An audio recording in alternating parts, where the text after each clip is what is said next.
Hai, lagi trovare. Come non è che è amica?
Assalamualaikum warahmatullahi wabarakatuh. Selamat sore teman-teman. Sore Kak. Ini jadi pertemuan pertama kita ya. Untuk itu izinkan saya memperkenalkan diri saya terlebih dahulu. Nama saya Iga Tamarafida. Saya sebagai moderator pada hari ini. Nah, ini mau langsung kita teruskan pembahasan aja ya Pak ya.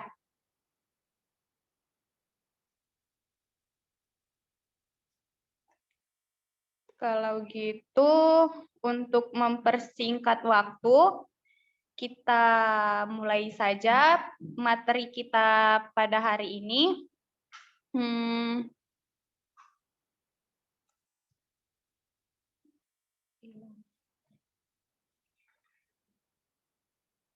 Materi kita pada hari ini tentang apa itu programming. Nah,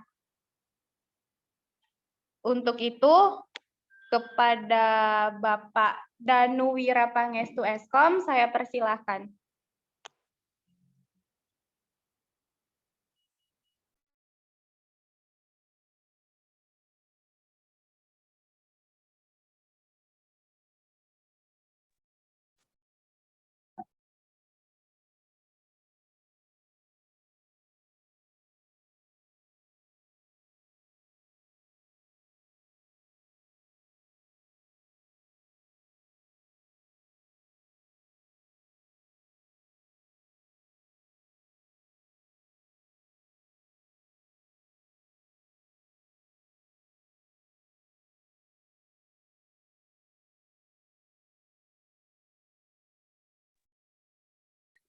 Oke, Assalamualaikum warahmatullahi wabarakatuh. Selamat sore rekan-rekan semuanya. Kedengaran suara saya ya? Ya, kedengaran Pak. Kedengaran ya? Oke, sebelumnya saya mau absen dulu nih. Ada berapa orang yang sudah hadir? Sudah ada 2, 3, 4, 5, 6, 7, 8. Ada 8 nih, ada 8 peserta ya. Oke, kita mulai aja nih Pak Eko, atau kita tunggu dulu yang lain?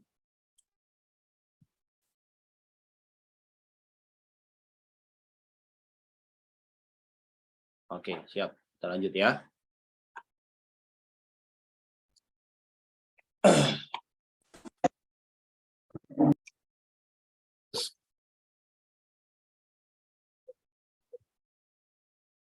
Oke, sebelumnya saya perkenalkan diri dulu. Nama saya Danu Wirapangestu. Di sini saya sebagai trainer ya untuk materi kita dasar algoritma dan pemrograman. Di sini case-nya nanti kita akan gunakan aplikasi namanya Visual C++ atau biasanya disingkat dengan C++ saja atau CPP ya. Saya lulusan S1 dari Universitas PGRI Jogja tahun 2006.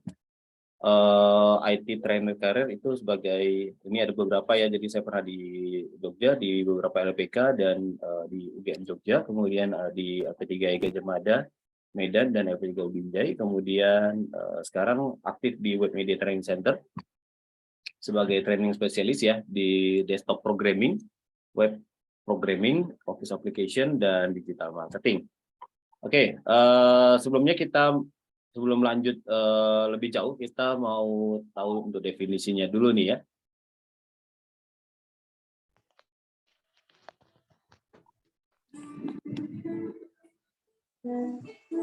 Oke, saya mau tanya dulu nih, ini basicnya semua mahasiswa kan ya, mahasiswa aktif ya. Udah semester berapa rata-rata? Semester 2, 4? Saya semester 2, Pak. Semester 2 ya. Yang lain? Jurusan hukum. Semester 4. Semester 4 ada ya. Yang semester 6 ada? Enggak ada ya? Semester 6 harusnya udah lewat ya. Oke, ya, jadi ini biasanya sih materi ini, kenapa kita angkat materi ini, karena saya kemarin diskusi dengan Pak Eko, dengan ownernya atau dengan foundernya atau CEO Web Media Training Center. Kita sekarang di Medan ini kesulitan untuk cari resource khususnya untuk programming, ya, desainer dan programming. Padahal kebutuhannya itu semakin meningkat, apalagi sekarang memang eranya era IT, dan ini kita harap sih kalian yang ada ikut di kelas ini bisa kita dapat beberapa talent ya, talent resource yang mungkin, yang mudah-mudahan bisa kita ajak kerjasama nantinya, siapa tahu untuk mengembangkan beberapa aplikasi yang sedang kita jalankan dulu. Tapi di sini sebelumnya kita mau lihat dulu nih kemampuannya seperti apa, basicnya seperti apa, sehingga kita bisa maksimalkan nanti ke depannya. Ini berminat semua untuk programming ya? Siap untuk, saya mau komitmennya dulu nih, siap untuk berpusing-pusing di programming ya? Siap, Pak. Siap, Pak. Siap ya, oke. Jadi kita masuk dulu ke pertama definisinya. Jadi algoritma. Jadi mungkin sering dengar itu algoritma apa, kemudian tapi mungkin nggak tahu itu algoritma sebenarnya apa sih. Nah, di sini kita akan belajar basicnya dulu. Jadi algoritma ini definisi umumnya adalah rangkaian terurut langkah logis yang sistematis. Jadi kalau kita misalnya buat algoritma suatu event atau suatu pekerjaan tertentu, bahkan itu tidak berkaitan dengan IT, itu harusnya tetap ada algoritma.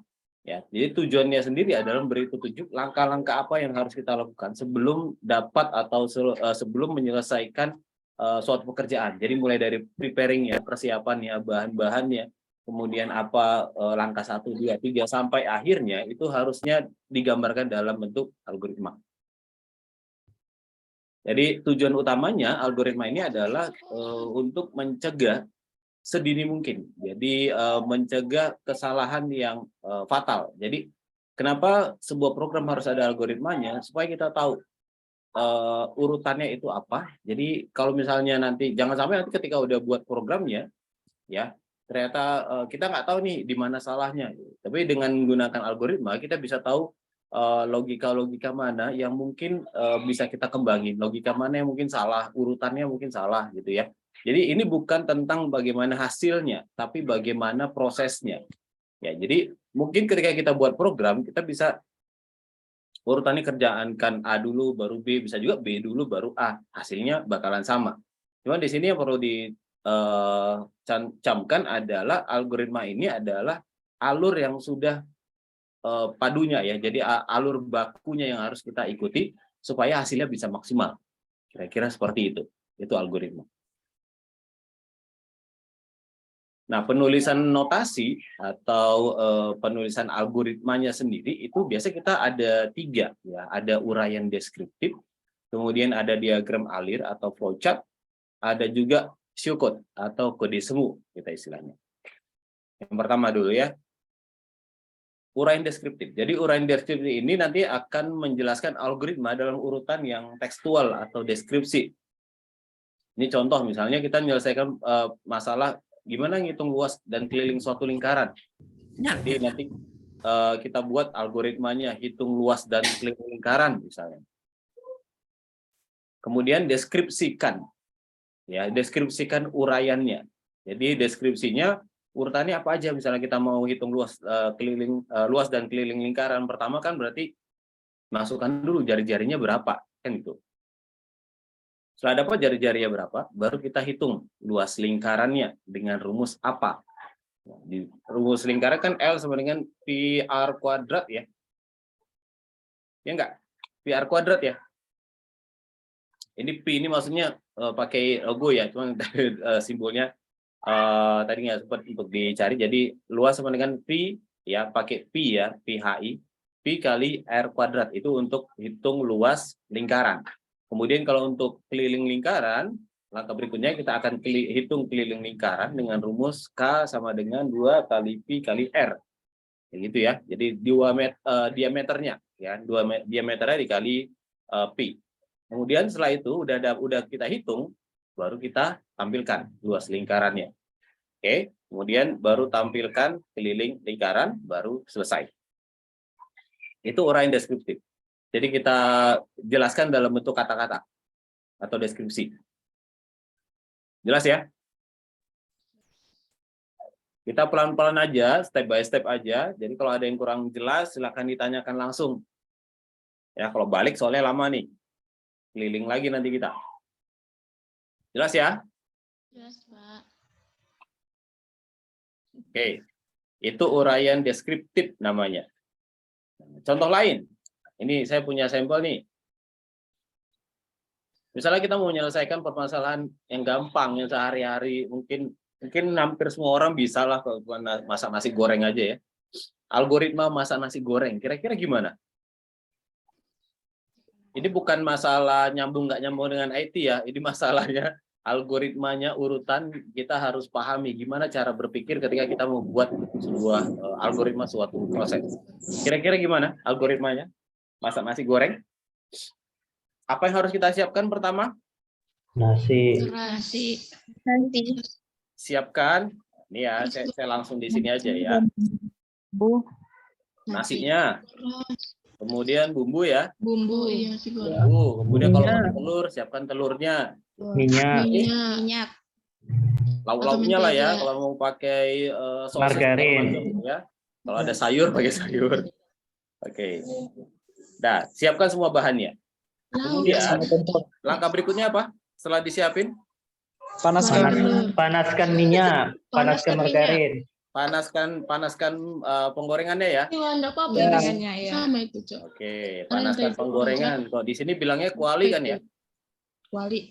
Ini ada yang dari luar Medan nggak? Atau banyak yang dari luar Medan? Ya, saya dan Runda. Ada ya Mas ya? Ada Dengan Mas siapa, sorry? Mas Aidil dari Palembang, Mas. Aku sama di Wah, Palembang. kalau Palembang masih ngerti lah ya, kalau bahasa Medan kita masih ngerti ya. Iya.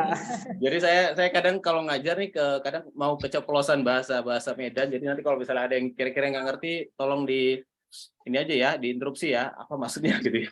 Jadi kalau panaskan penggorengan atau wajannya atau kualinya gitu ya, apapun namanya itu. Jadi untuk wadah untuk masaknya. Jadi masak nasi goreng nggak dengan satu tempat ya, bisa banyak tempat.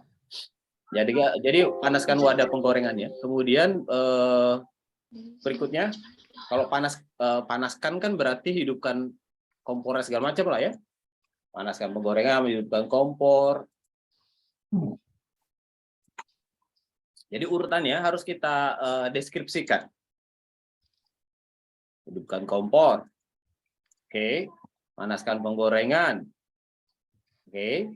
Kemudian tuangkan minyak. Oke, itu ya. Jelas ya? Oke, langkah berikutnya apa? Tumis bumbunya. Oke, tumis bumbunya. Masukkan telurnya. Tumis bumbunya. Kemudian apa lagi? Telurnya, Masukkan Pak. telur dan lauknya. Telur ya. Ada. Telur dan lauk. Ini kayaknya BSB. tim telur dicampur semua ya, bukan tim telur ceplok ya. Enggak, Pak. Tumis bumbu, telur, kemudian baru masukkan nasi. Nasi. Kan? Bumbu, Pak. Udah loh, Pak. Nasi, kemudian diaduk. Kan gitu. Kemudian diaduk hingga rata. rata. Hingga merata. Oke. Enggak dikasih kecap, Pak. Garam jangan Kasih lupa, kecap Pak. ya. Oh iya benar. Garam jangan lupa. Ya, nggak enak nggak kasih kecap ya. Oh iya. Oke, tumis bumbu, telur, masukkan nasi, kemudian diaduk hingga rata. Kecap dia tambahin, nanti ada yang protes Kecap, pula. Pak. Betul. Nasi, kecap, kemudian diaduk. Kemudian apa berikutnya? Masukkan dalam Siapkan piring. piring. Nasinya. Dalam piring. Siapkan Siapkan piring. wadah ya. Siapkan Wadah ya, atau wadah. piring. Ada atau Wadah atau piringnya piring. atau di mana deh atau mau di daun juga boleh. Kom. Siapkan wadah, kemudian Wajan, Pak, wajan. tuangkan nasi goreng. Nasi hangat. Nah, baru yang terakhir dah tinggal nasi goreng siap disantap. Jadi itu urutan kalau kita buat sebuah permasalahan dengan uraian deskriptif. Jadi nanti kalau misalnya udah semester udah mulai buat apa ya untuk tugas akhir gitu, Iya, Pak. algoritma ini wajib Anda pahami, apalagi nanti kalau misalnya buat struktur pakai use case atau pakai DFD, flowchart gitu ya. Urutannya harus dipahami dulu dalam bentuk deskriptif seperti ini, baru kita nanti akan terjemahkan ke dalam bentuk diagram. Gitu ya. Jadi uraian deskriptif ini wajib Anda harus pahami dulu. Jadi uraiannya itu nggak boleh terbalik kan. Jadi nggak bisa kita ngidupin dulu, baru kita siapin. Nanti ada yang ketinggalan kan gitu. Nggak bisa juga kita masukin bumbu dulu, tumis bumbu dulu, baru kita hidupin kompornya. Yang kan nggak matang nanti jadinya. Jadi alur-alur ini kita harus ikuti urutannya supaya hasilnya bisa sesuai gitu. Itu ya. Itu yang disebut dengan algoritma. Jadi dalam pemrograman, algoritma ini mutlak harus Anda pahami. Oke.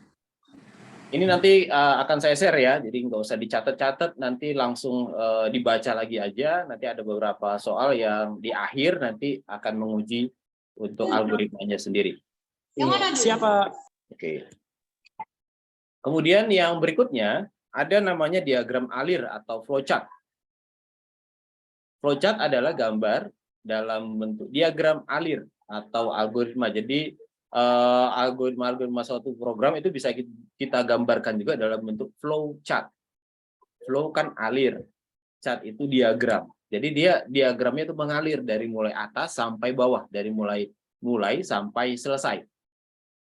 Jadi contoh kayak yang tadi juga sama, kayak buat yang apa namanya tadi lingkaran ya, sama kan? Deskriptifnya kita akan convert ke flowchart. Jadi mulai kita awali dengan tanda start. Jadi flowchart ini ada beberapa simbol yang sering digunakan. Jadi ini ada simbol namanya untuk start dan end. Ya, ada yang bentuknya seperti ini. Ada juga yang bentuknya lingkaran. Ya, nanti sesuaikan aja. Jadi biasanya dia memang ada satu lagi ada namanya terminator ya. Terminator itu untuk di awal sama di akhir. Kemudian untuk persiapan. Ya, untuk persiapan itu kita bisa pakai yang ini. Nah, ini untuk ketentuan nih. Kalau yang tandanya kayak pi ini, pi sama dengan 3,14. Ya, ini 3,14 ya. Cuman bahasa Arab ya. Pi 3,14, kemudian baca R. Baca R ini maksudnya baca apa R? R apa? Kalau di lingkaran? Jari-jari. Jari-jari. Ya, menyatakan jari-jari. Jadi kita baca R-nya atau input R-nya. Jadi bisa aja kita input R-nya. Kemudian dibaca, setelah itu baru kita cari luasnya. Dalam bentuk diagram alir juga masih ya. Jadi luas sama dengan pi kali R kuadrat. Oke. Pi R kuadrat ya seperti ini. Kemudian berikutnya baru keliling sama dengan 2 kali pi kali R ya, 2 kali pi kali R. Kemudian hasil dari sini akan dilanjutkan untuk mencetak hasil pencariannya tadi. Jadi pertama dia harus didefinisikan dulu, diinput dulu datanya atau diinput nilainya dulu, baru kita bisa cari kan luas sama kelilingnya. Itu urutannya. Oke. Jadi nggak ujuk-ujuk langsung dari pi baca langsung keluar tanpa melewati proses ini, nggak bisa ya. Jadi ini yang perlu diperhatikan ketika kita buat flowchart seperti ini adalah simbolnya jangan sampai kebalik-balik. Ini kita baru beberapa simbol aja, baru start, kemudian end, kemudian start end itu sama ya. Kemudian ini dia kalau misalnya kita pakai di Word ada, di Excel ada, jadi gambarkannya ini gampang, pakai aplikasi apa aja biasanya sudah ada. Insert save flowchart. Oke. Nah, yang ini biasa kita sebut dengan input. Yang baca R ini, input dan output kita gambarkan dengan gambar bentuk belah ketupat ini. Oke. Kemudian proses kita pakai yang segi 4 seperti ini. Sorry ya, saya agak sedikit flu deh. Oke, ini proses kita pakai yang segi 4 seperti ini. Kemudian ini ada 2 proses ya. Jadi lanjut, kedua, kemudian output. Oke, keluar outputnya seperti ini. Pakai simbol yang sama. Jadi input dan output itu gunakan simbol yang sama. Sama seperti start dan selesai tadi. Oke, kalau konstanta pakai tandanya seperti ini. Ya, simpanan tetap. Nanti pakai data tetap pakai tandanya seperti ini. Oke, setelah cetak selesai, nanti bakalan selesai. Saya, jadi yang tadi, yang sebelumnya, ya, ini yang sebelumnya, tadi masukkan, kita konversi menjadi diagram alir seperti ini. Oke, jelas? Jelas, Pak. Jelas ya. Dari yang sudah saya buat tadi, nah sekarang coba tugas Anda coba buat dulu diagram atau algoritma untuk buat nasi goreng tadi tapi dalam bentuk flowchart. Kita bisa pakai beberapa aplikasi. Ini saya kasih tahu aplikasi namanya, kalau yang online ya pakainya diagrams.net aja. Sebenarnya ada lain kayak misalnya Star UML segala macam. Ya, atau juga bisa kalau mau yang simple nggak mau payah download bisa pakai Excel atau pakai Word, cari aja insert diagramnya. Kalau pakai PowerPoint kayak gini nanti tinggal insert diagram aja kayak gini ya, insert save. Kemudian nanti kita tinggal masukkan aja. Ya kan? Mulai dari yang start. Jadi flowchart tuh ada di bawah nih. Kayak gini. Ini kalau pakai PowerPoint seperti ini. flowchart itu start itu ada yang buat pakai seperti ini. Ya, pakai konektor seperti ini, bisa juga pakai yang ini. Alternate process namanya. Oke. Nah, kita akan mulai di sini kan berarti kita start dulu di sini seperti ini. Kalau mau yang online, bentar ya.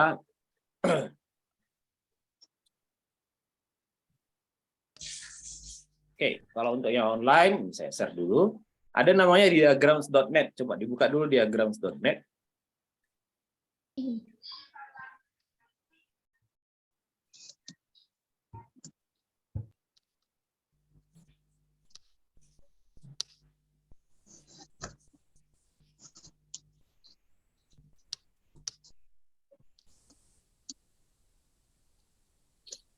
Sudah? Diagrams.net.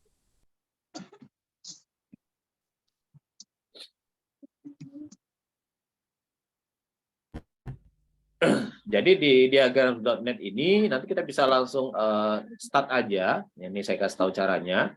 Jadi start aja. Nanti dia akan buat flowchart secara online. Jadi kita bisa buat diagram baru atau buka diagram yang sudah ada. Kita pilih yang buat diagram baru aja.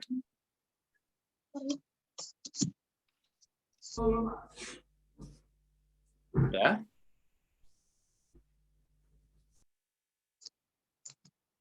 Silahkan langsung dicoba aja ya.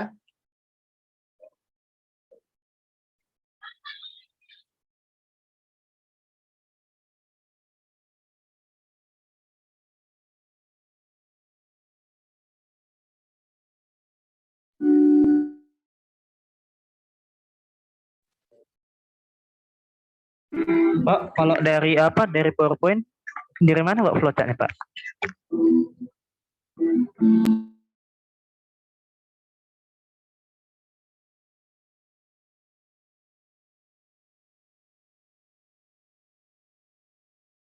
Oke, sorry tadi lagi online. Gimana? Ada yang nanya tadi? Dari PowerPoint itu dari mana buat flowchartnya Pak? Kalau dari PowerPoint aja nggak mau online lagi, itu bisa dari insert biasa aja, insert kayak gambar biasa. Ya, pilih menu insert, kemudian nanti kan ada shape ya. Shape itu kan di bawah tuh ada tuh flowchart. Oh iya benar Pak, benar sudah lihat, sudah Nah, lihat. tinggal dibuat aja flowchartnya apa, ya. Oke, ini saya balikin lagi dulu ke yang tadi biar bisa pakainya. Jadi ini kalau bedanya apa kalau pakai Office? Jadi kalau pakai Office itu kita harus hubung-hubungkan lagi. Nah, kalau kita di sini pakai diagram.net ini, nanti kita pilih aja misalnya kita buat flowchart ya, diagram alir. Kemudian klik aja buat. Nah, nanti dia sudah ada tampilannya seperti ini. Udah ada tampilannya seperti ini. Nanti tinggal kita sesuaikan aja di sini. Kita mau buat apa, ya? Nanti tinggal diedit. Oke, nanti diedit. Kemudian nanti tambahkan teksnya apa. Nanti propertinya bisa dilihat aja di sebelah sini. Teksnya mau apa, ya? Pengaturannya nanti ada di sini semua. Nih, ini kita bisa mulai gitu. Oke, jadi kalau masak nasi goreng tadi gimana nih kita buatnya? Ini kalau ini proses pengulangan ya nanti ya. Ada tanda segi empatnya. Oke, ini saya hapus dulu. Dah. Jadi mulai awalnya itu misalnya kita kosongin kayak gini. Kemudian kita pilih dulu nih untuk yang rounded rectangle untuk yang mulainya kayak gini. Kemudian kita klik 2 kali aja, kemudian ketik mulai. Bisa?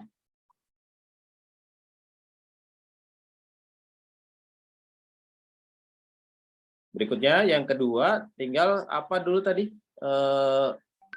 yang mau kita masukkan? Untuk yang nasi goreng, berarti siapkan nasi bumbu. Ini saya copy dulu deh ya.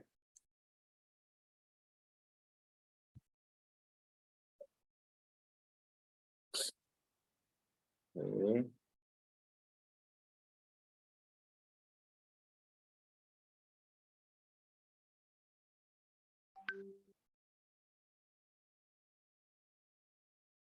Oke. Ya, jadi langkahnya kan pertama tadi siapkan nasi, bumbu, telur, lauk dan sebagainya, gitu kan? Itu kan berarti masuk ke tahapan mana? Input atau preparing ya. Jadi preparing itu nanti pakai yang ini, paralelogram namanya, gini ya. Jadi kita klik di sini. Nah, kita preparing di sini, persiapan. Jadi kita kalau teks biasa kasih aja nih. Persiapan. Oke. Jadi sebenarnya ini nanti ada beberapa asumsi sih. Jadi misalnya bisa aja ini bisa menjadi input, bisa aja langsung preset ke preparing awalnya ya. Jadi kalau preparing awal itu ada yang buat juga, ada yang buat juga pakai yang segi 4 seperti ini. Walaupun ini lebih riskan untuk kita buat jadi proses sih, yang square seperti ini atau yang untuk ini rectangle. Ya, tapi ini kita buat aja gini aja ya untuk persiapannya. Jadi pertama persiapan nasi, kemudian bumbu, telur, dan lain-lain. Oke, ini kita anggap dia persiapan pertama. Jadi mau dibeli segala macam terserah gitu ya. Kemudian ini akan kita hubungkan dengan konektornya. Jadi untuk menghubungkannya bisa dengan konektornya. Jadi bidirectional konektornya. Ini kita bisa setting. Ya. Jadi panahnya dari sini gini ya, diarahkan ke sini. Nah, jadi oke. Kemudian yang berikutnya proses berikutnya ada hidupkan itu ya. Hidupkan. Nah, itu kita masuk juga ke tahap seperti ini ya, preparing tapi dia beda proses. Jadi di sini kita tambahkan lagi preparing yang kedua. Setelah disiapin, kemudian disiapkan tempatnya. Oke, nanti kita klik yang ini, tarik aja dari sini ke sini. Nah, gini. Oke, tinggal klik 2 kali, ketikkan.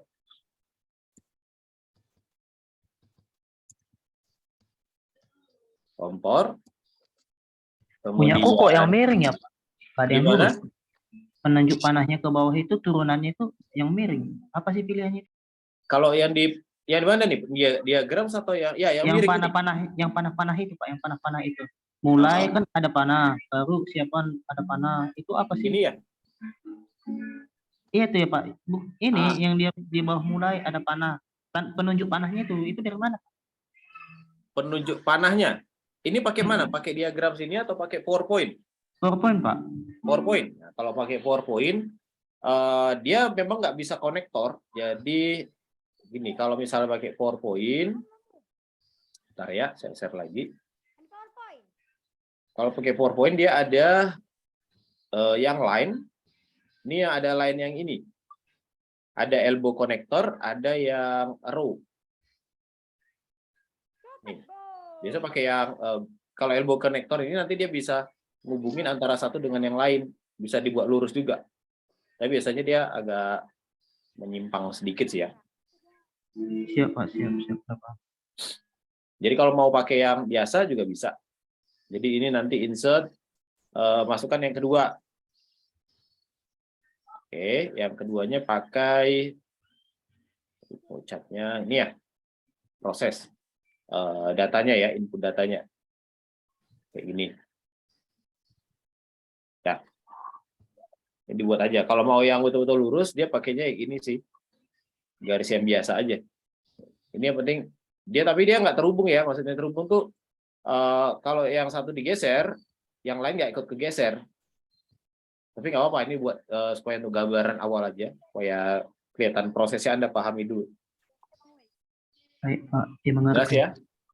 Yang lain, ada pertanyaan? Masih lancar-lancar aja? Lancar, Pak. Aman, Pak. Oke. Hidupkan kompor, kemudian panaskan penggorengan. Sama tuangkan minyak. Seperti ini. Ini contohnya ya. Saya dilebarin. Dia kalau dilebarin nggak pas, dia bentuknya bakal elbow seperti ini, nggak apa-apa. Oke, langkah berikutnya nanti kita baru masukkan proses. Nah, ini untuk proses kita pakai yang rectangle seperti ini. Kita letakkan di bawahnya. Kemudian pakai konektor ini. Tarik aja ke sini. Ini tarik ke sini.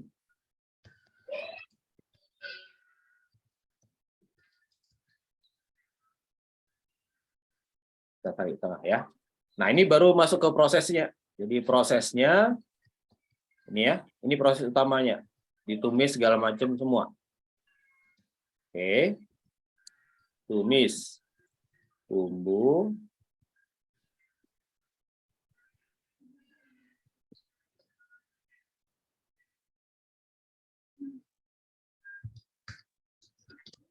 Aduk hingga rata. Oke. Kalau udah, nanti tinggal yang terakhir untuk outputnya ya. Ya, ini tinggal untuk outputnya. Output kita pakai simbol yang sama seperti input tadi. Simbol yang ini. Ya, kita letakkan di bawah seperti ini. Kemudian kasih garis ya.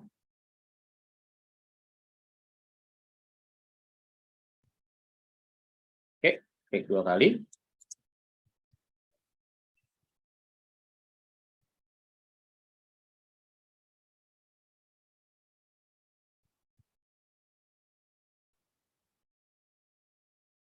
Oke.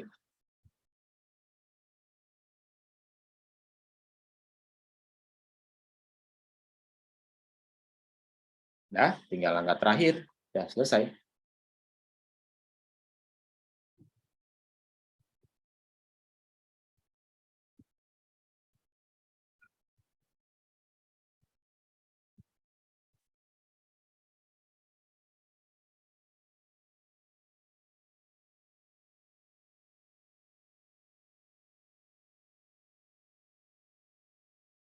Oke, sudah selesai. Ya, urutannya. Saya besarin dulu. Jadi yang sebelah kanan ini kan kita convert ya supaya jadi yang seperti yang di sebelah kiri seperti diagramnya.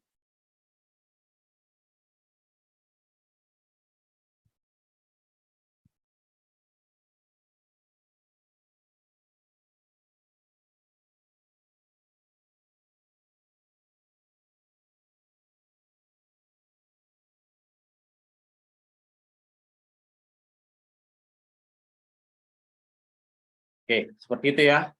Silahkan dibuat dulu. Karena kalau khusus untuk yang diagram ini yang contoh kasus seperti ini saya tidak tampilkan di presentasinya. Jadi silahkan dikerjakan dulu. Saya nggak tampilkan di presentasi. Ini khusus langsung live programnya.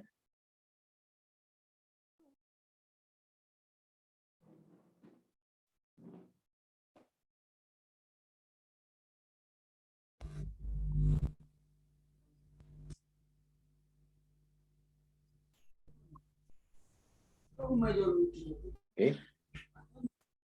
Oke, silahkan dikerjakan dulu ya. Kalau ada yang mau tanya mungkin sekitar ini kalau malu ngomongnya mungkin di chat aja ya, bisa di chat di Zoom. Silahkan ya. Oke, saya kasih waktu berapa menit ya.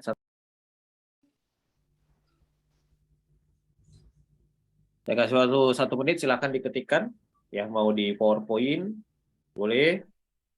Di Word boleh, di Excel boleh. Pakai diagrams.net seperti yang saya buat ini juga boleh.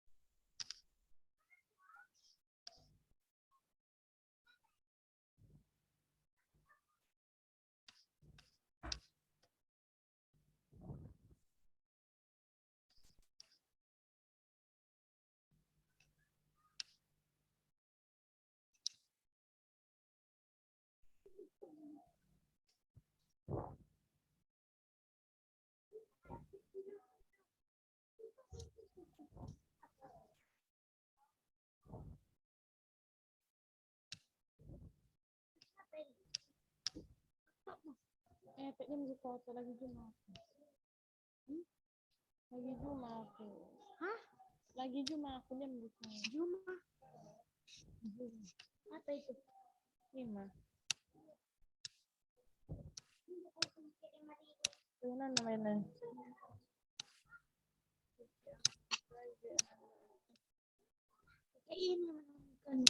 Nggak bisa, ini nggak sama kayak kamu. Tapi ini.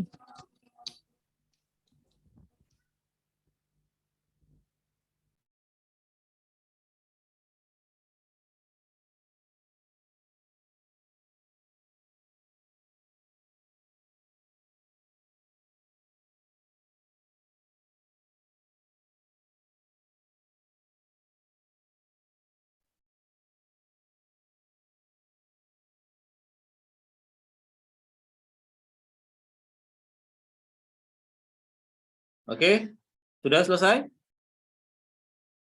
Sikit lagi Pak, sikit lagi. Sekali lagi ya, sekali lagi ya. Oke, saya tunggu ya.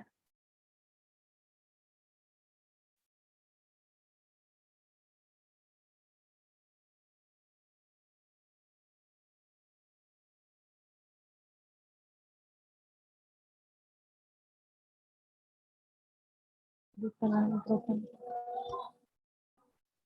Halo, sendiri.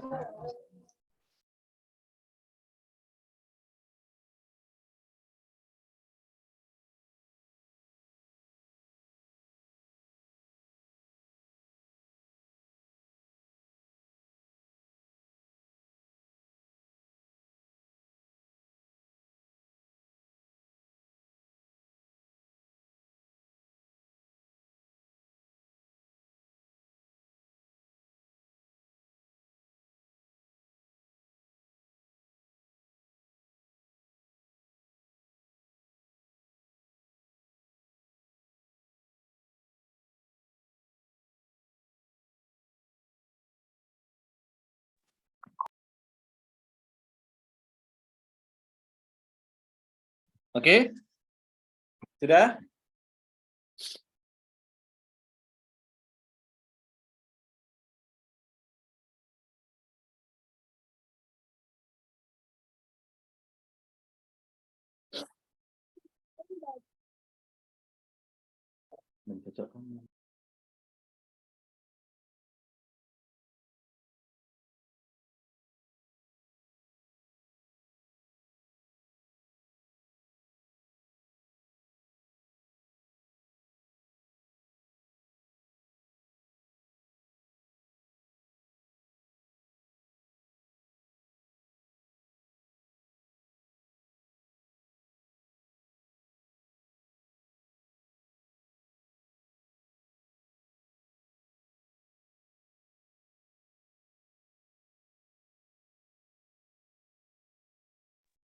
Oke, sudah bisa ya?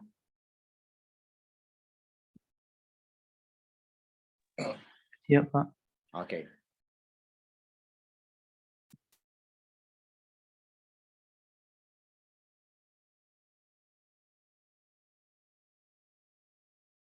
Jadi kalau udah jadi seperti ini saya hapus dulu yang ini ya. Jadi ini perhatikan, jadi mungkin di kampus kalian mungkin ada yang beda persepsi antara mulainya itu pakai logo yang seperti ini. Ada juga yang simbol ini, kayak gini ya, diagram alir. Ada juga yang buat diagram awalnya itu pakai ini, start ini. Ya, jadi boleh pakai ini, boleh pakai ini. Kalau pakai start ya berarti kayak gini dia, ini startnya.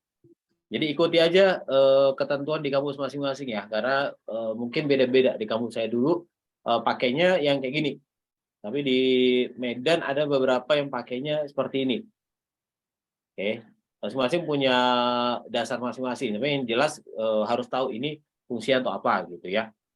Oke, jadi kalau mau ngikutin yang di diagram alir ini, ya udah. Ini nanti dia kalau untuk start pakai yang ini. Kemudian nanti kalau yang proses pakai ini, ya pakai segi 4 ini. Tapi ujungnya dia agak melengkung.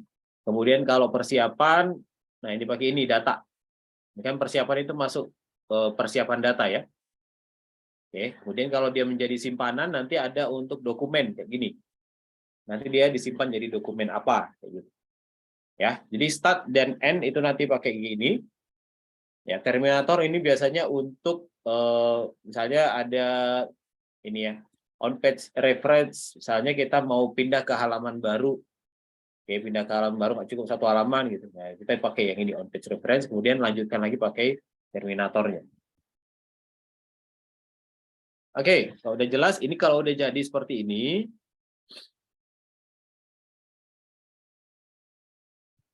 ya dirapikan aja ya masing ya. Kemudian nanti masuk ke berkas, kemudian kita bisa ekspor sebagai PNG atau PDF, bebas mau pakai PNG ini ya, kemudian diekspor, nanti jadi mau disimpan di mana? Mau disimpan di Google Drive kah, GitHub kah, Dropbox, OneDrive dan sebagainya. Misalnya saya simpan di kalau di Pranti berarti di hard disk ya, hard disk kita ya.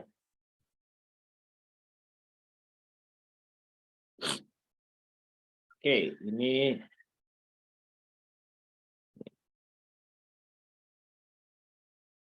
nah ini nanti jadinya kayak gini.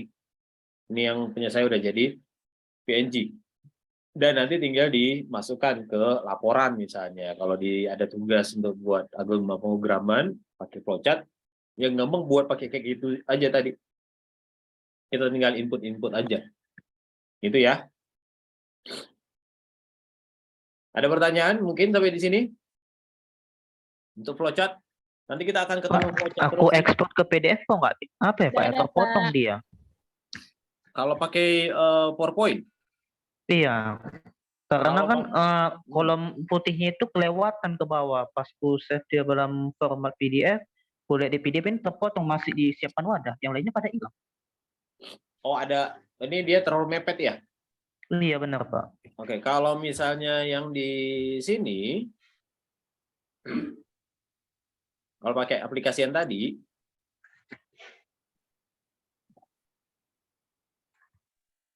Di Word bisa nggak Pak? pakai Word bisa. Cuman kalau pakai Word bisa kok. Nanti udah ada itunya. Cuman kalau pakai yang kayak gini, kita mau tambahkan, nanti tambahkan aja background.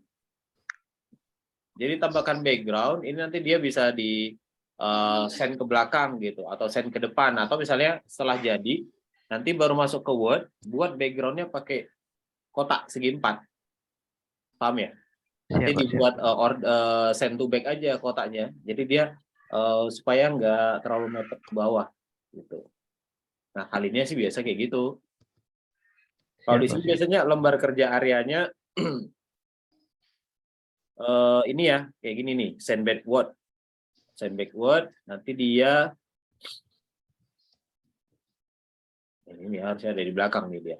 Nanti dia di belakang, nanti kita buat dulu ininya ya, lembar awalnya kayak gini. Nah, nanti tinggal masukkan. Jadi dia batas atas kanan kirinya lebih terjaga. Gitu. Jelas ya? Jelas, Pak. Jelas Pak, jelas. Yang berikutnya, saya share lagi.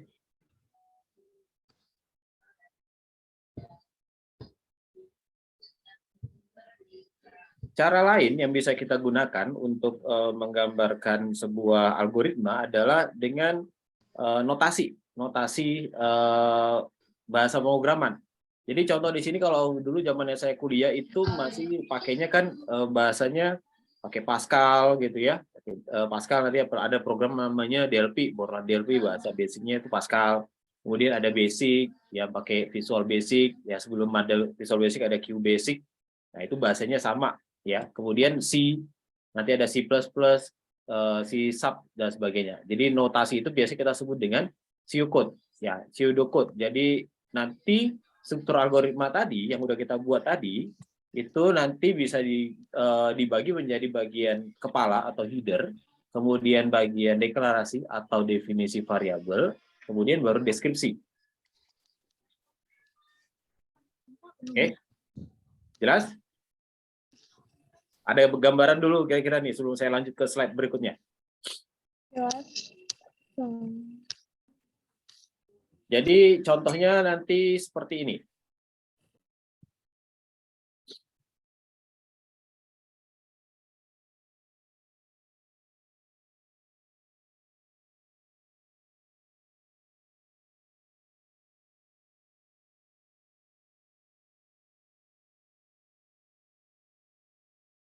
Ini contoh kode semu ya.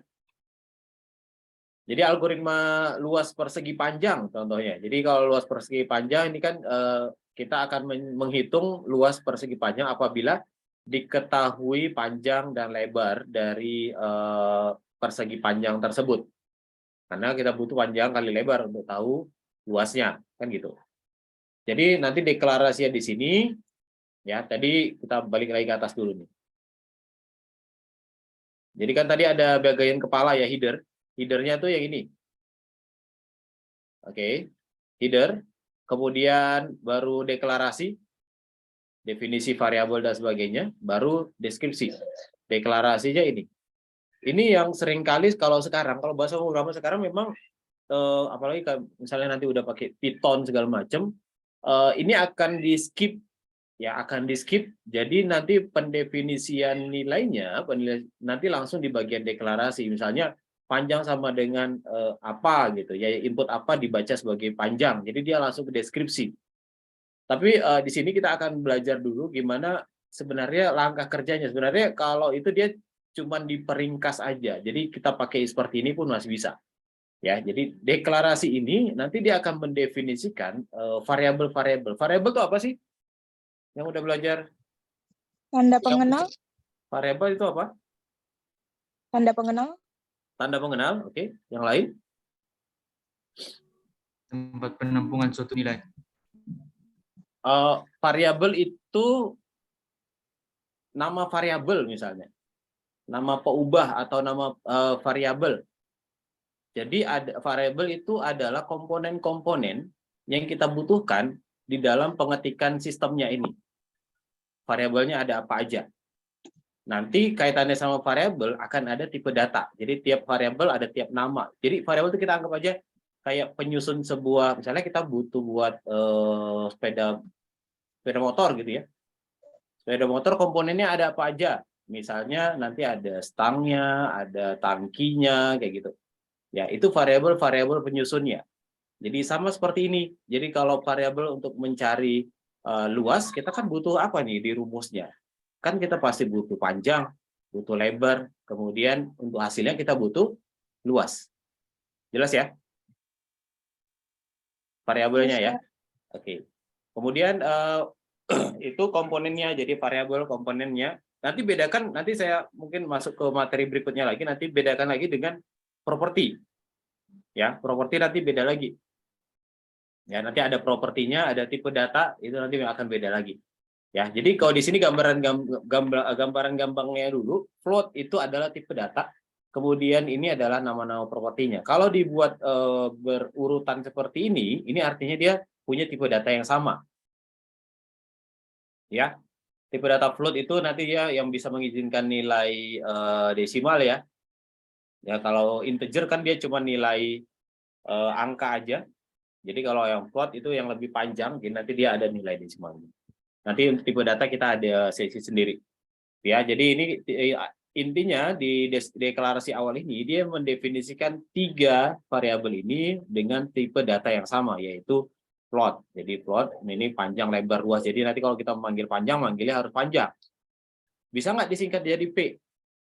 Bisa ya. Jadi kalau di sini kita singkat P, di bawah juga nanti harus P. Di sini kita singkat L untuk luas, misalnya di bawah juga harus pakai L. Kalau enggak gimana? Nanti dia enggak akan dikenali karena variabelnya tidak ada di atas. Jelas ya? Jadi ini deklarasinya. Kemudian deskripsi. Nah, ini deskripsi tadi yang proses ya, bagian proses tadi. Mulai dari read, baca, kemudian panjang, lebar. Di bahasa pemrograman lain ada juga pakai input. Ya, ada juga pakai readlen. Ada nanti kalau di C kita pakainya C-in, C-out gitu. Oke. Kemudian di sini ada luas. Nah, ini sebenarnya hampir gamblang seperti yang kita buat tadi ya. Luas sama dengan panjang kali lebar. Kalau yang tadi kan VR atau VR kuadrat untuk luasnya. Ya kan? Nanti tinggal buat sini P kali R kali R kayak gitu. Kemudian baru write. Write ini artinya kita nulis hasilnya, kita keluarkan hasilnya. Kalau di sini tadi kita baca masukan dari user, kalau di akhir di write nanti keluarkan hasilnya. Ya, itu contoh kode semu. Kemudian contoh lain. Nah, dari yang tadi misalnya.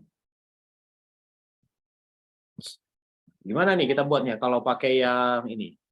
Algoritma untuk mencari keliling lingkaran. Coba, siapa yang bisa buat kira-kira?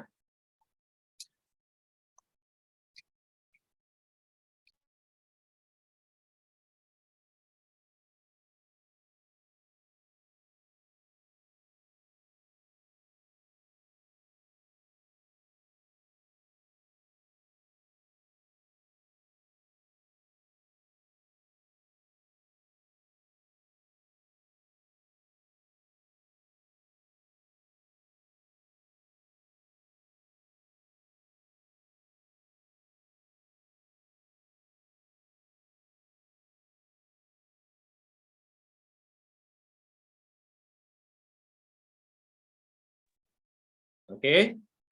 Bisa gimana? Untuk deklarasi float apa? Kira-kira kita buat. Ini contohnya sebelah kanan ya. Keliling lingkaran itu kan V kali D atau 2 VR ya. 2 PR. Berarti di sini deklarasinya apa aja nih? Float apa? Pi. Variabel apa aja? Pi. Kita anggap aja pakai R lah ya, pakai jari-jari lah ya. Jadi nanti supaya bisa dipakai juga untuk luas. Jadi variabelnya float, apa isinya? Jari-jari. Jari-jari atau bisa diketik jari-jari, bisa juga diketik R ya. Koma. Oke, bentar ya, saya langsung di sini aja. Di sini berarti kita bisa buat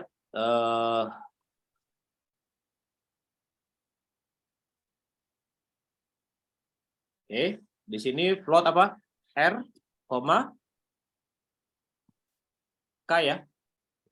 Benar? Benar nggak? Ini Kok game terbalik, ini. Pak? Ya? Kok terbalik enggak ya? Nggak terbalik. K dulu baru R gitu. Iya, enggak, Pak. Bebas sih. Gimana?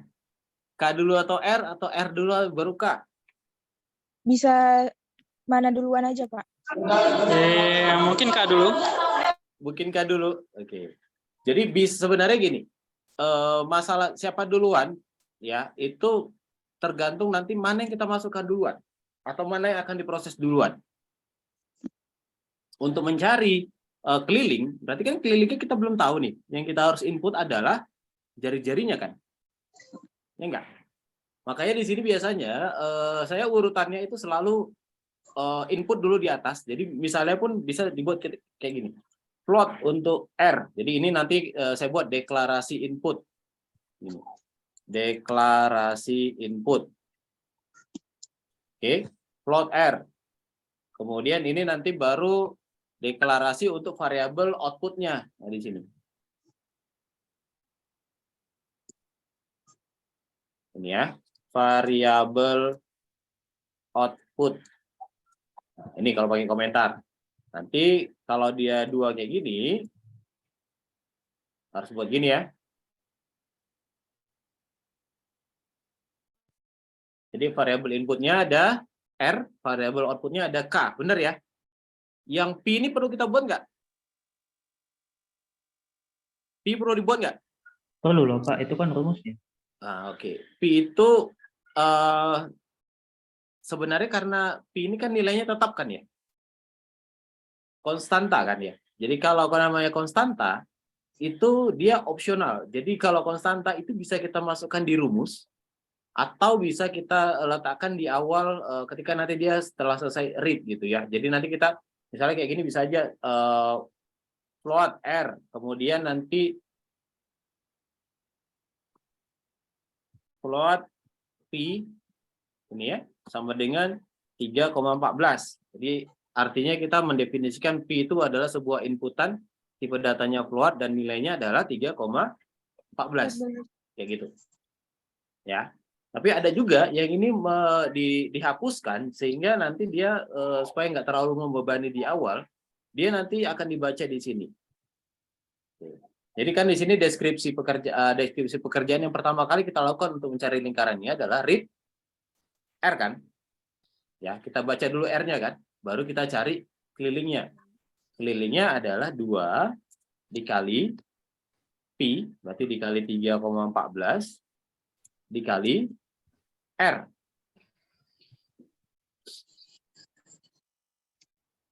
Dua kali 3,14 kali R.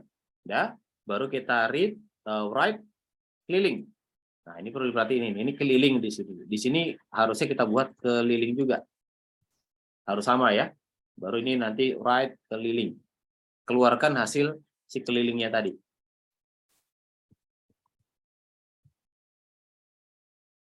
Gitu. Bisa? Coba pahami dulu.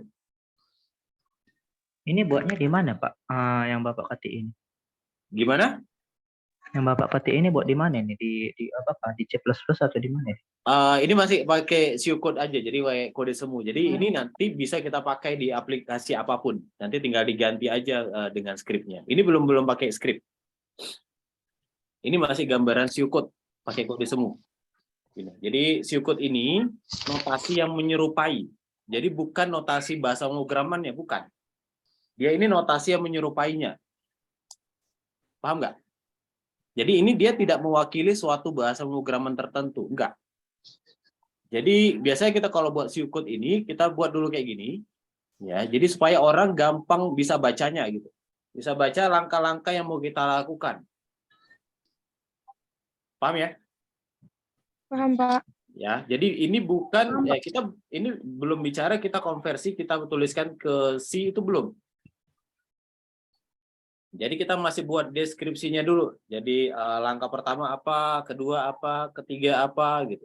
Jadi judulnya apa, oke, deklarasinya, kemudian baru deskripsinya. Nah, jadi ini kita definisikan itu tadi contoh pertama kan tadi luas persegi panjang. Nah, yang ini baru algoritma keliling lingkaran. Jadi nanti gini, kalau kita udah buat seperti ini, ketika kita mau pindahkan atau kita mau translate ke bahasa pemrograman, itu nanti tinggal diganti aja, sesuaikan aja. Misalnya kalau di C kan tipe datanya float. Kalau di bahasa pemrograman lain mungkin nanti yang lain lagi. Gitu. Oke. Kemudian di sini R itu kan variabelnya bisa diganti nggak dengan yang lain? Nah, nanti tinggal diganti, kamu diganti. Yang penting urutannya tetap sama. Jadi pertama deklarasi dulu, kemudian baru dideskripsikan untuk proses-prosesnya. Jadi pertama dia baca dulu yang udah kita input. Jadi kalau baca ini berarti kan harus ada perintah. Ini kan belum ada perintah untuk input. Input R gitu belum ada kan? Gimana dia mau baca gitu kan? Tapi ini karena ini buat dia read R, berarti nanti kita harus melengkapi dia dengan perintah untuk masukkan R-nya, kemudian bisa dibaca. Jadi input R-nya, kemudian di read sebagai R. Jadi input masukan dari user, kemudian baru dibaca. Oke, setelah itu baru kita cari kelilingnya. Keliling ini adalah hasil dari 2 kali 3,15 kali berapapun angka yang sudah kita masukkan tadi di sini. Nah, sampai di sini dia belum keluarkan hasil ya. Ingat, walaupun ini udah definisikan sebagai keliling, dia belum keluarkan hasil. Nah, untuk keluarkan hasil, pakai perintah yang write seperti ini. Ini mendefinisikan bahwa kita ingin mengeluarkan hasil. Gitu. Ya. Perintah untuk mengeluarkan hasilnya. Tampilkan hasilnya atau tuliskan hasilnya. Tuliskan kelilingnya berapa dari hasil pencarian sebelumnya. Paham ya? Paham, Pak. Terlalu cepat enggak?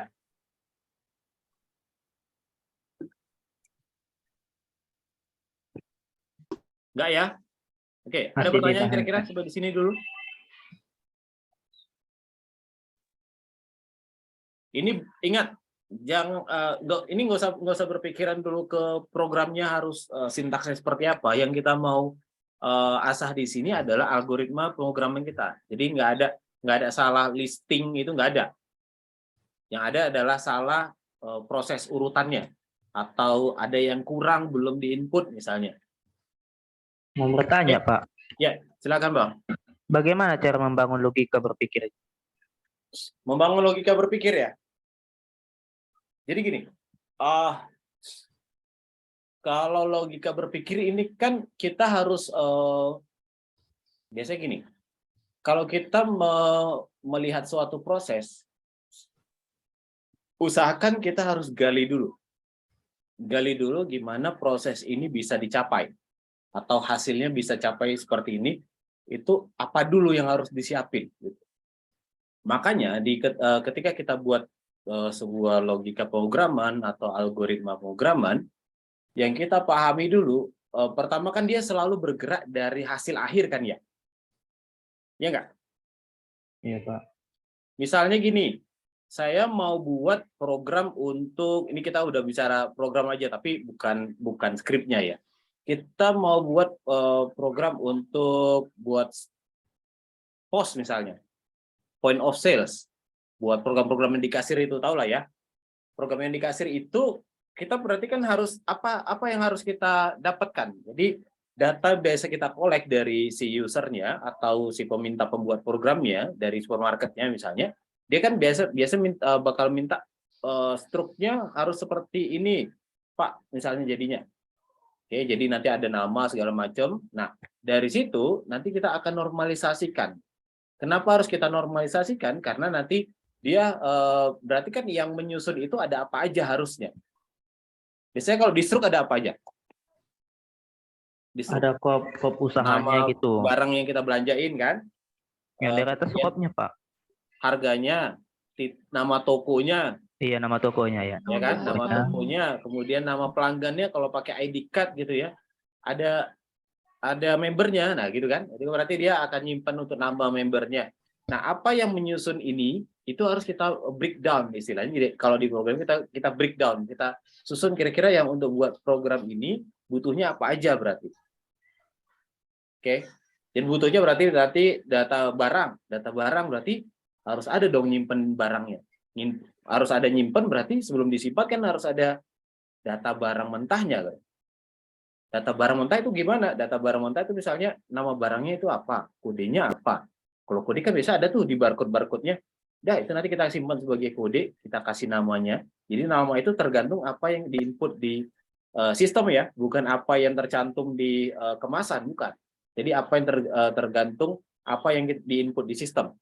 Dah, setelah itu nanti akan apalagi yang butuh, harganya, dapatnya dari mana harganya. Jadi logika ini nanti akan berputar terus. Jadi biasanya memang nggak bisa sekali untuk logika berpikir ini.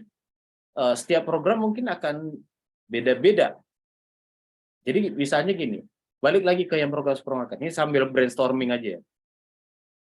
Untuk menentukan harganya gimana kira-kira? Ada masukan untuk menentukan harga barangnya?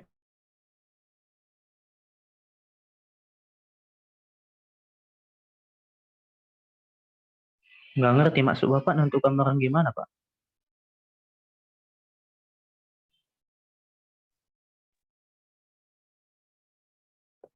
Nama barangnya gitu.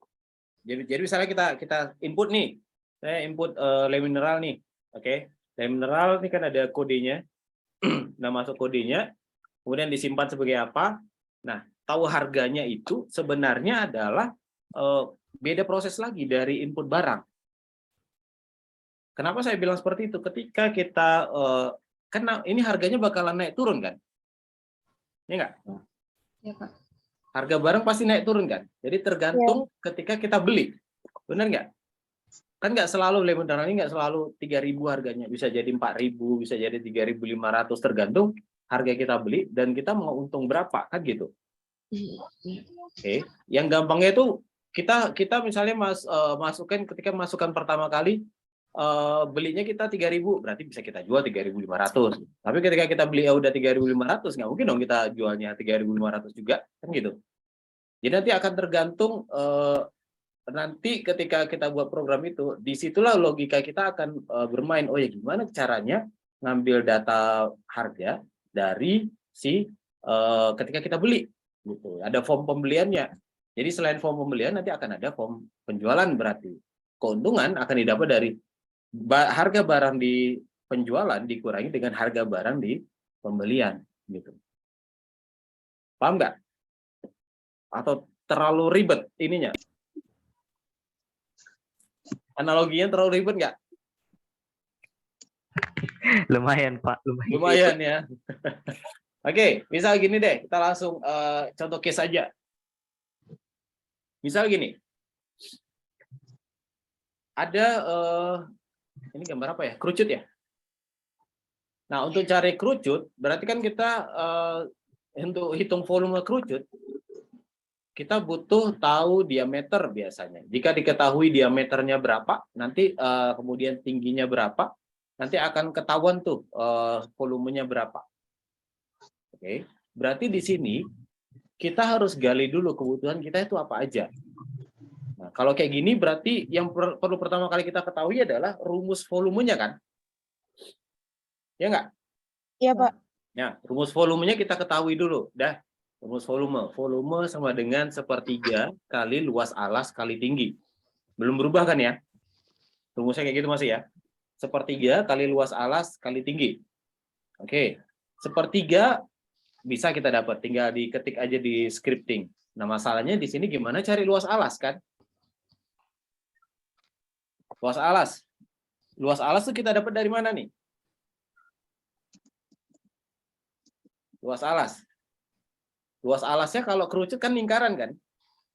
Iya, Pak. Kerucut luas alasnya lingkaran, berarti luas alas kerucut sama dengan luas alas sama dengan luas dari lingkaran yang tadi, V R kuadrat. Kan gitu.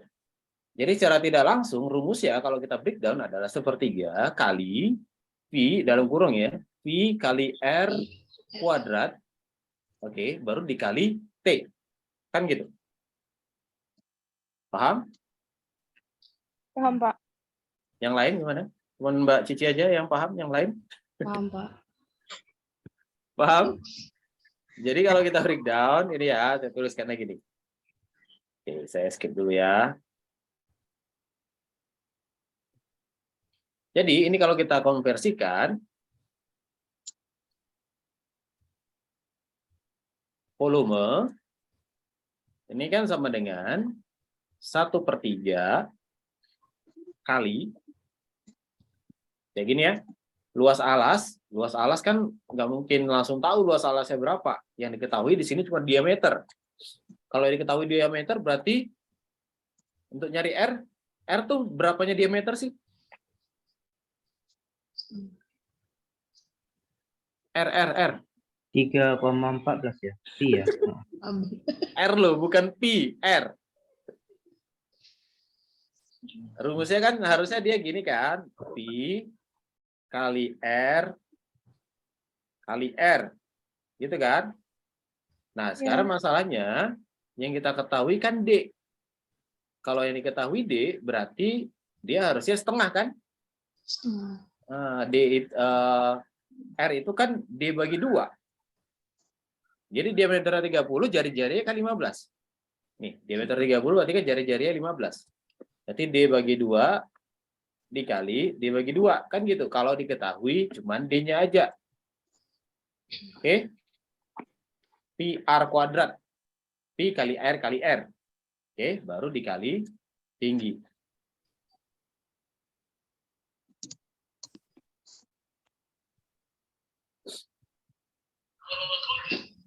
Oke. Gimana? Sudah mumet? Belum? Belum. Belum ya? Siapa tadi? Ya yang nanya logika berpikir tadi gimana? Sudah Masih dapat susah belum? logika, Pak. Gimana? Dapat? Kalau logikanya yang ini dulu deh. Yang ini dapat ya? Susah dipahami, Pak. Kalau ini paham ya? Oke, jadi nanti kita akan bekerja banyak dengan contoh atau banyak dengan case-case. Case-case kira-kira yang basicnya adalah basic yang sederhana seperti ini. Makanya ini kita nanti pelajari dari yang sederhana sekali dulu. Nanti sampai, ini belum masuk ke program. Hari ini kita nggak akan program, tapi mungkin ada sekilas aja deh. Nanti bisa dicoba kalau misalnya udah terinstall C++-nya. Nanti kita nggak ada praktek untuk install C++ ya. Nanti cari caranya sendiri install C++, harusnya bisa. Boleh pakai program apapun, yang penting nanti bisa run dia. Selesai. Harusnya ini udah semester 2, udah masuk semua. Kalau bisa kesulitan cari aja di YouTube, ada tuh. Ini saya bisa bagi juga linknya untuk cara customnya dari Visual Studio Code, apa yang harus diinstal, ya nanti bisa supaya bisa jalan. Jadi di praktek berikutnya nanti baru kita pakai listing code-nya. Oke, jadi di sini algoritma, balik lagi ke algoritma tadi, ya balik ke algoritma tadi. Nah di sini kalau kita perhatikan ada beberapa algoritma nih, hitung volume jika diketahui diameter, berarti kan kita harus cari dulu dari diameter ini, biar gampang kan cari jari-jarinya dulu. Nah jari-jari adalah D dibagi 2, jadi bisa kita definisikan aja nanti jari-jarinya berapa. Jadi sebenarnya program ini kan supaya untuk mempermudah proses yang sulit kan. Mempermudah menghitung hasil dari proses yang sulit. Nah, jangan sampai program yang Anda buat justru mempersulit. Jadi harusnya kan kalau misalnya nyari volume ini yang dimasukin diameter, input diameter. Udah, nanti langsung keluar hasilnya. Harusnya gitu. Bisa ya? Ini harusnya cuma 3 langkah aja. Langkah pertama dia masukkan diameter, kemudian cari volumenya. Langkah ketiga udah keluarkan volumenya. Gitu. Mungkin ada breakdown penjelasan nanti ketika dicari luas alasnya. Paham? Paham, Pak. Paham. Paham aja, paham nih. Paham apa enggak nih? Ya, jangan paham aja. Nanti skip ya, enggak paham juga. Paham ya? Paham, Pak. Oke, sip. Jadi ini nanti tugasnya nggak usah dikerjakan sekarang, nanti banyak habis waktu kita ini sekarang kita cuma sampai jam 6 nih, jadi masih ada 15 menit lagi ya. Jadi nanti ini bisa langsung nanti Anda kerjakan aja, nanti linknya saya ini. Oh ya, sebelumnya semua udah punya GitHub kan ya? Apa tuh, Pak? Apa tuh, Pak? Account GitHub. Belum, Pak. Belum, Pak, belum. Belum, Pak, belum. Apa itu? Akun apa itu, Pak? Apa itu, Pak? GitHub belum ada. Jadi ada programming ini nggak boleh nggak tahu GitHub. Jadi GitHub itu adalah suatu aplikasi atau suatu lembar. Bentar ya, saya buka dulu nih. Tidak seharusnya anak IT atau GitHub. Jadi GitHub nih, ya saya buka di sini. GitHub ini biasa kita gunakan untuk repository. Jadi kita nyimpan ya, cari aja GitHub kayak gini. Kemudian kita buka GitHub. Jadi nanti buat akun ya. Jadi nanti program-program kita simpan di sini di GitHub ini. Ya. Nanti Anda silakan buat akun GitHub-nya masing-masing. Kemudian pelajari cara untuk nyimpannya. Jadi misalnya di sini saya udah masukin nih satu khusus untuk kelas ini, saya udah masukin. Nah, kayak gini nanti keluarannya. Nah, buat readme filenya, kemudian ini. Nanti kalau kita ini kan ada satu file nih. Jadi file yang sudah kalian buat nanti hello world gitu misalnya. Nanti tinggal diupload ke sini. Jadi kalau diklik di sini, nanti keluar nih listing kodenya. Gitu. Jadi untuk nyimpan program kalian itu nggak harus di komputernya. Jadi langsung di sini aja. Bahkan ini nanti juga bisa dijalankan. Dijalankan nanti hasilnya apa itu bisa. Itu ya, itu PR-nya nih. PR-nya agak banyak nih di awal nih.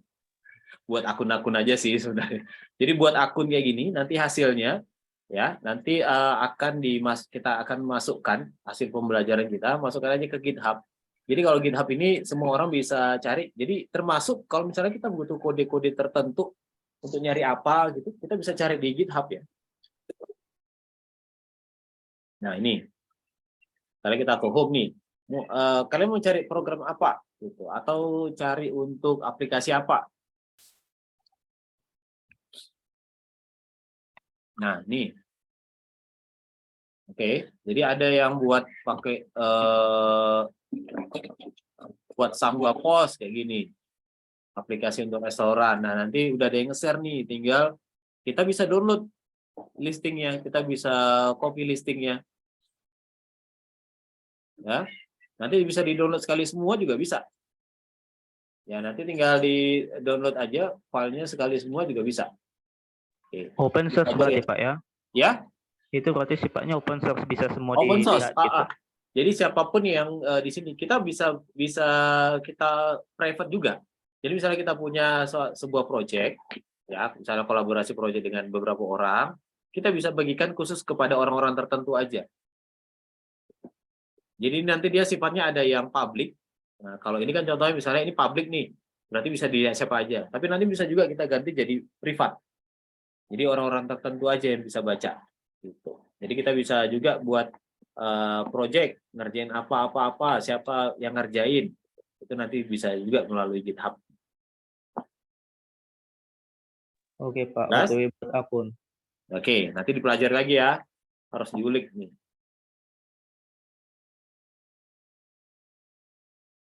Oke, ini ya, nanti dia akan ada di bagian code ini. Oke, itu GitHub ya. Dicari lagi, dibaca-baca apa itu GitHub, gimana caranya, segala macam, wajib ya. Nanti pokoknya pertemuan berikutnya nanti harus sudah ada yang di-share di GitHub-nya masing-masing. Jadi tujuan utama sebenarnya kenapa kita buat pelatihan ini, kita mau bangun komunitas juga ini, komunitas programmer. Karena job kita lumayan banyak, kita sendiri di web media cukup kesulitan dengan resource yang kita miliki, karena kebanyakan itu sekarang kemampuannya rata-rata untuk content creator.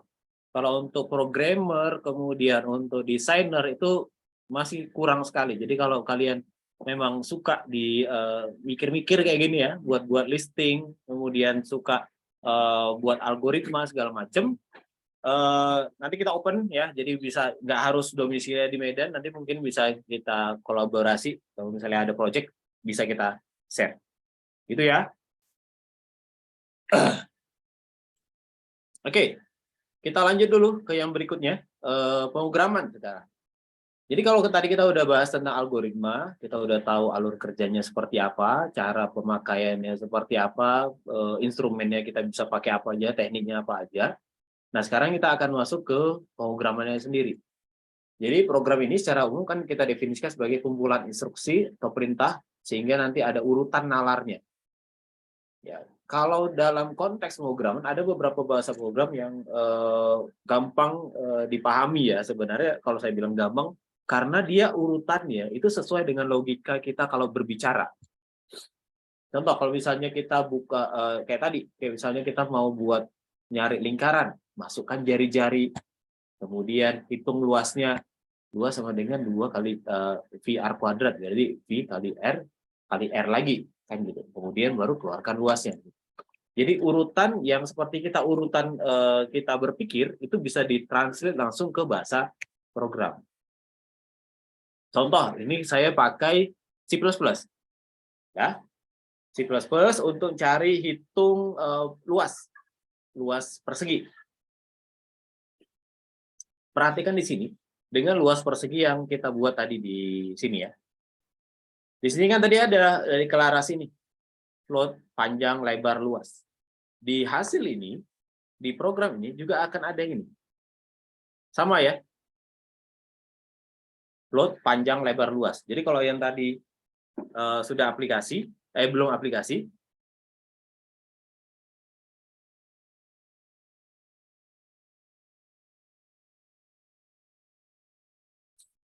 jadi kalau yang tadi belum aplikasi, kalau ini udah aplikasi, dia nanti udah pakai float. Kemudian yang berikutnya, di bawahnya kan ada deskripsi nih, read. Sebelum masuk ke read, berarti kan harus ada yang dimasukin dulu, harus ada yang di-input dulu. Oke. Nah, di sini ada perintah cout, ini nanti kita deskripsikan lagi ya di pertemuan berikutnya, ini cout atau apa, cin. Yang penting ini kita tahu konversinya dulu, menerjemahkan dari bahasa Siukut tadi ke bahasa program. Jadi di sini kan si code cout ini dia untuk mengeluarkan teks ini panjang, keluarkan teks panjang. Kemudian cin akan dibaca sebagai panjang. Oke, jadi ini tuh teks. Menandakan teks itu dia pakai petik 2, dan awalnya petik 2, akhirnya petik 2. Kemudian dia akan diinput sebagai panjang. Nah, kalau di C dia pakainya cin. Kalau di Pascal dia pakainya read. read atau read line. Read line. Itu ya. Oke. Jadi apapun yang dimasukkan si user di panjang ini akan disimpan sebagai variabel panjang. Kemudian setelah itu nanti dia akan ke bawah. Apapun yang dimasukkan sebagai inputan dari lebar akan disimpan sebagai variabel lebar yang ada di sini tadi. Oke. Setelah tahu panjangnya berapa, lebarnya berapa, barulah bisa dihitung luasnya, kan gitu. Jadi luas sama dengan panjang dikali lebar. Oke. Kemudian C out, luas sama dengan luas. Jadi luas di sini adalah ini tadi, hasil proses. Jadi C out tadi kan mengeluarkan teks nih, mengeluarkan teks. Kemudian yang dikeluarkan apa lagi? Yang dikeluarkan adalah hasil dari variabel luasnya. Baru dia end line. End line itu selesai ya, selesai kemudian pindah baris ke bawah. Paham? Ada yang bingung?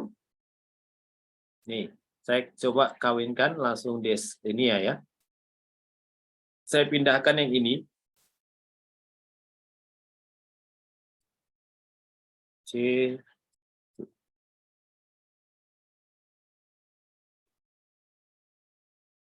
Coba diperhatikan. Ini tadi dari yang atas ya, Syukut. Saya hapus saja.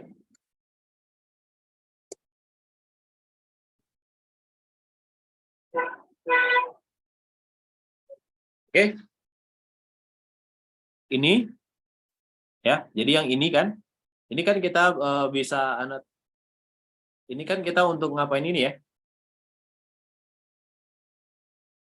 Jelas ya? Kemudian yang panjang dan lebar ini dua ini itu untuk masuk ke sini untuk menerjemahkan perintah ini. Oke. Kemudian yang ini untuk menerjemahkan yang ini. Dah. Kemudian yang ini untuk keluarannya. Yang ini. Jadi akan sama persis. Jadi itu makanya kenapa kita harus buat algoritmanya dulu. Sehingga nanti kalau udah dibuat, nanti tinggal dikonversikan ke bahasa program, tinggal disesuaikan bahasa programnya untuk di C misalnya. Di C untuk masukkan data pakai apa. Tinggal dicari aja masukin data pakai apa. Nanti pakai bahasa apapun, nanti lebih mudah menerjemahkannya. Oke? Jelas? Jelas, Pak. Yang lain gimana nih? Adem-adem aja? Jelas, Pak. Jelas, Pak. Jelas. Jelas, Pak. Oke. Bisa ya?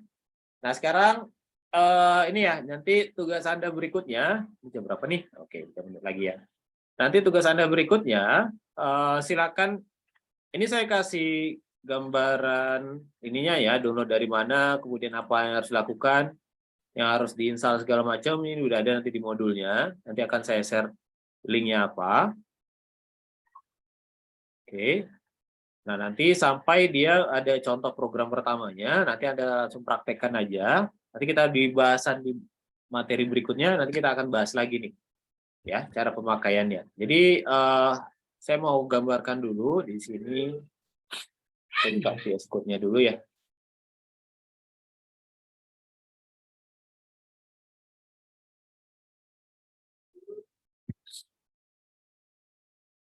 Jadi pertama nanti kalau kalian pakai VS Code, yang perlu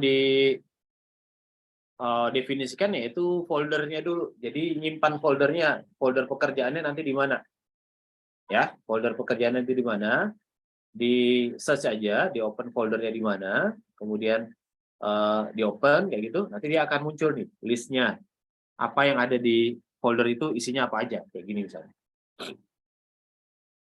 Oke. Nanti udah tinggal dijalankan aja kalau sudah ada aplikasinya. Jadi kalau mau create, saya contohkan aja ya. Oke.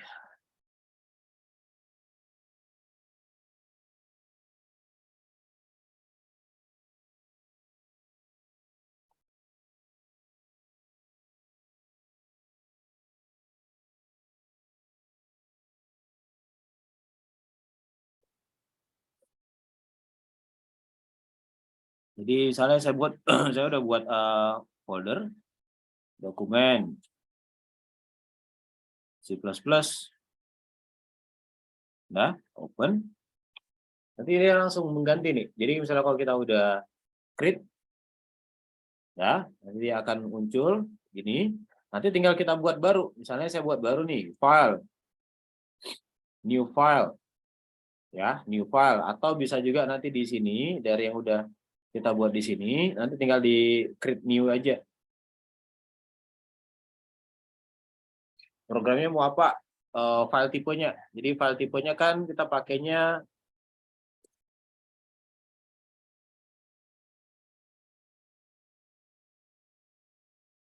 nih, CPP misalnya. Jadi kemudian nanti kita tinggal buatnya CPP-nya, ya. Nanti tinggal kita ketik CPP-nya. Misalnya ini saya kasih nama Hello World. Kemudian udah nanti tinggal dikopikan aja. Ini. Nah, listingnya tinggal diketik aja. Nah, diketik apa, include, using apa, kemudian integer mainnya, ini masih yang awal ya, jadi kita belum yang macam-macam dulu. Nanti tinggal ikuti aja apa yang saya share di situ, dan Anda tinggal copy paste aja langsung ke sini. Nah, baru nanti jalankan. Nanti yang berikutnya baru saya akan arahkan gimana cara berpikirnya kalau di C ini, ya, nambahkan apa namanya, cari definisi tipe datanya, definisi variabel, itu nanti di pertemuan berikutnya. Yang penting Anda coba install dulu aja, nggak usah ribet-ribet mikir scripting dulu untuk pertemuan ini. Jadi install dulu aja, cari cara gimana untuk buat listing, buat supaya Visual Studio Code dan C++ bisa diakses di komputer masing-masing. Nah, setelah itu nanti baru coba dari script yang sudah saya kirimkan. Itu ya, bisa dilihat nanti di GitHub saya, nanti saya share GitHub-nya. Ya, nanti tinggal di copy paste aja. Ya, gimana Bang? Ini yang Bapak tampilkan ini kode runner ini kode apa nih maksudnya? Ini tampilan apa nih Pak? Ini Visual Studio Code. Oh, kalau misalnya apa sih tampilan aplikasi kode? Kalau pakai Visual Studio biasa juga bisa. Atau pakai Notepad++ juga bisa. Bebas sih ya. Nanti listingnya sama aja kok. Jadi kalau misalnya di komputernya cuma ada NetBeans misalnya, ada yang pakai NetBeans?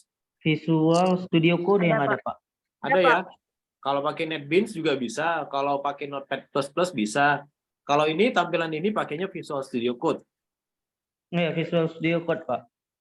Kalau pakai Visual Studio Code tampilannya seperti ini. Nanti tinggal diganti template aja nih Bang. Ada template-nya yang putih, ada yang hitam. Nanti tinggal cari aja template. Extension.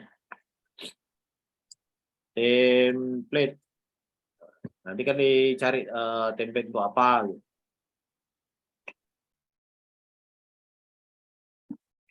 Tapi harus online ya. Kalau pakai Visual Studio Code ini, dia harus selalu online. Kalau nggak mau repot, kalau untuk ini ya downloadnya ya. Tapi kalau untuk jalankan programnya nggak perlu online. Oke, kalau nggak mau repot, misalnya udah punya NetBeans di komputernya, udah pakai NetBeans aja nggak apa-apa. Nanti scriptnya sama kok, bisa di copy paste juga, atau bisa langsung Anda ketikkan di aplikasi masing-masing. Jadi saya nggak menentukan, saya cuma ngasih arahan kalau misalnya belum ada sama sekali, coba pakai Visual Studio Code.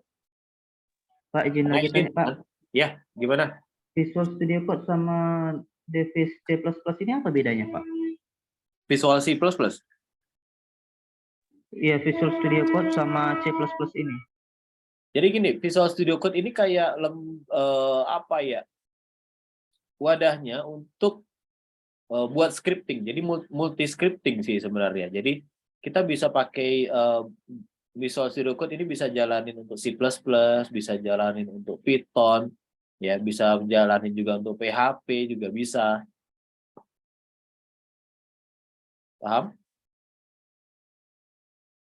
Jadi scriptingnya nanti kita tulis di sini, nanti kita tinggal pakai. Misalnya di sini kita mau pakai C++, nanti tinggal dicari aja komponen namanya C++ kayak gini, yang udah ada dari Microsoft. Nanti tinggal diinstal. Ini ya, extension pack-nya, kemudian themes-nya sama IntelliSense-nya. Dan nanti untuk jalankannya kita pakai apa aja. Jadi nanti kita jalankannya bisa pakai code runner. Ini bisa pakai code runner, nanti diinstal. Ya, tinggal dikonfig. Nah, ini kekuatannya tinggal dikonfigurasinya aja sih. Jadi nanti kalau ini bisa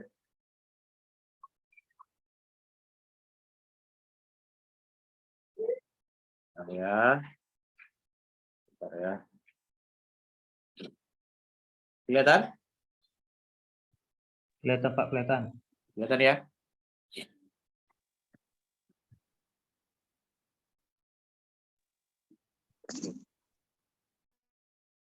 Ya, ini dia kira-kira tampilan Visual Studio Code nanti seperti ini. Nanti tinggal install aja.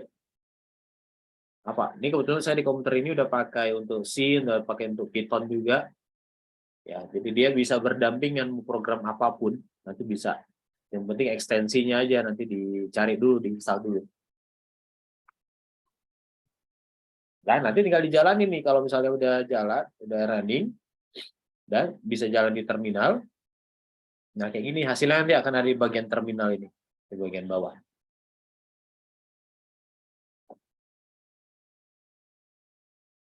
Nanti saya kirim juga deh video pemakaian awalnya ya. Pemakaian awal untuk C++, biar nggak bingung. C++, tapi pakai yang Visual Studio Code, saya udah siapin videonya juga. Oke? Baik Pak. Ya, itu step by step-nya nanti tinggal diikutin aja. Cuma nanti yang perlu mungkin agak beda tergantung komputernya dan tergantung komponen yang ada install, nanti ikuti aja petunjuknya. Biasanya gampang kok diikuti. Oke, ada pertanyaan sampai di sini? Ini udah jam 6 lewat, nanti khawatirnya ada yang mau sholat maghrib, takut terganggu. Ada yang mau tanya kan? Kita sampai jam 6 aja. Ada yang mau tanyain? Tidak, Jelas Pak. Pak, jelas. Jelas ya? Oke, untuk absensinya,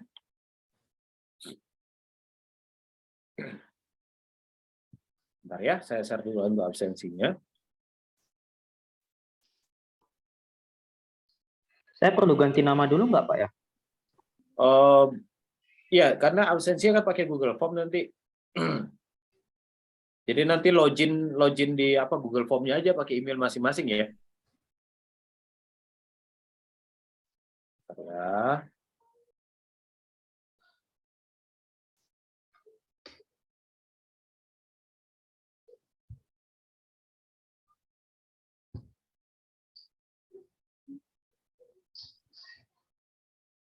Ya, terus saya forward dulu.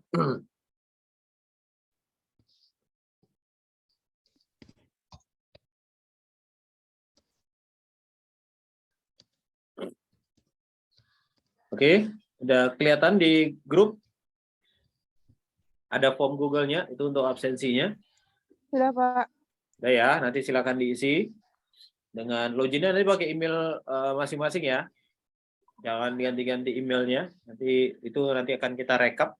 Jadi nanti kita rekapnya nggak manual, jadi berdasarkan absensi. Jadi kalau misalnya yang hari ini nggak masuk, ya berarti dianggap nggak hadir. Nah nanti untuk sertifikatnya sendiri, yang e-sertifikat, itu nanti kita akan keluarkan minimal kalau Anda ikutin 70% ya. 70% pertemuan ya. Baik, Pak. Oke, siap. Ya, Kalau untuk PPT udah- sendiri nanti dibagikan di grup kan, Pak ya? Gimana? Untuk PPT-nya tadi. PPT ya, nanti saya share ke grup. Oke, terima kasih banyak, Pak. Oke, ada lagi yang lain yang mau ditanyain seputar materi hari ini?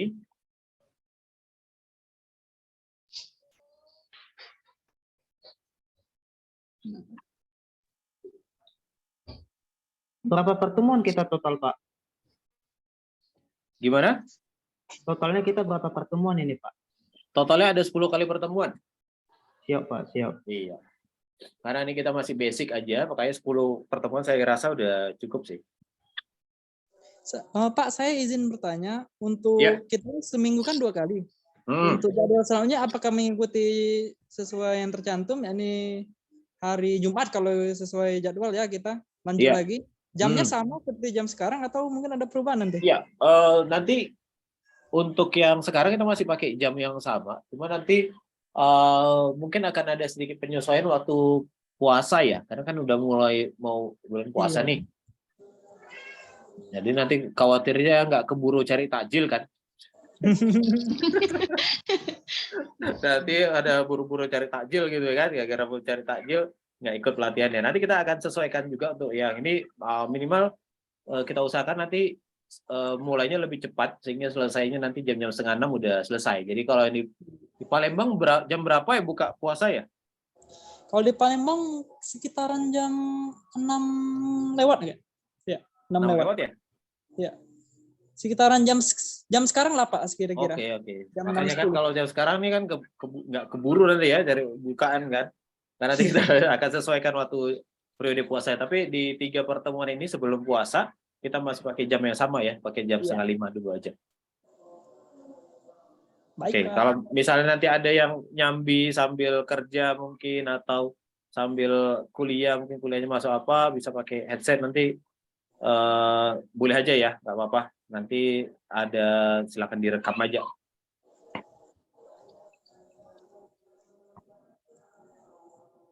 Oke, ada pertanyaan sampai di sini? Belum? Siap, nggak ada, Pak. Nggak ada ya. Ini Ada Pak.